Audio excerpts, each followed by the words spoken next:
Hello guys! Welcome to my channel. Sa for today's video, magluto tayo ng apple and pear soup.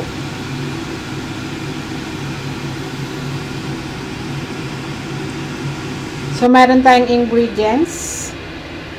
Apple, pears, dried mofako, dried red dates, dried brown dates, bitter and sweet almond,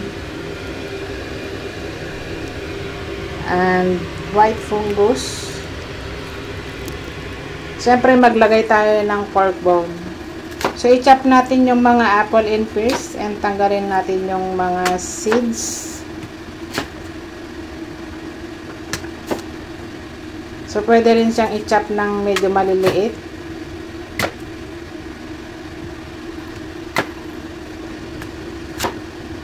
Ganon din yung pears.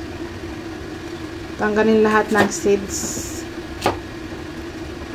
Hindi ko na ito binalatan guys. Pwede naman. At kung gusto nyo namang balatan, pwede rin. So, ito guys ay madaming mga benefits sa katawan. Lalo na ngayon. Pa-winter na. O winter na. So, ayan. May pork bone tayo. So, gasan natin and then i-blanch. And saka natin i-drain. So, start na tayong magluto guys. Lahat na-prepare na. So, ayan. Lagay natin yung pork bone. Then, ilagay na natin lahat ng mga ingredients. Ayan. So, ganun lang kasimple guys.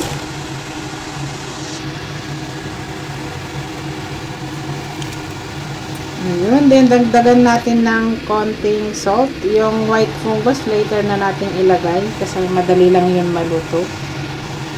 So, lutuin natin ng 1 hour and 30 minutes. So, 90 minutes yun, guys. So, yung 30 minutes, mamaya ko gawin pag inireheat ko na. So, yan, i-chop natin yung ating white fungus.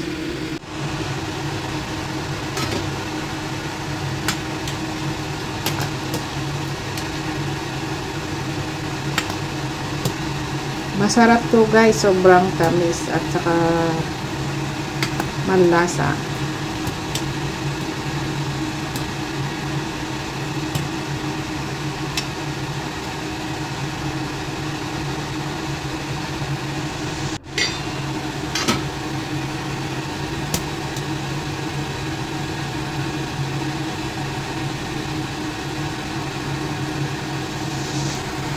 So, ilagay na natin yung white fungus. Then, continue to boil. Ayan, guys. So, yung sabaw is medyo white na siya. So, sobrang lasa na yan. Ano yan? Pinakuluan ko na siya. So, nakumpleto na natin yung 2 hours. Ayun, napakasarap ang sabaw.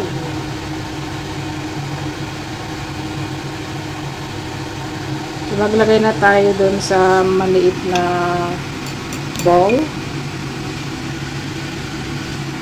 Ayan. So, ganun lang kasimple guys. Thank you for watching. See you in my next vlog. Please like and subscribe.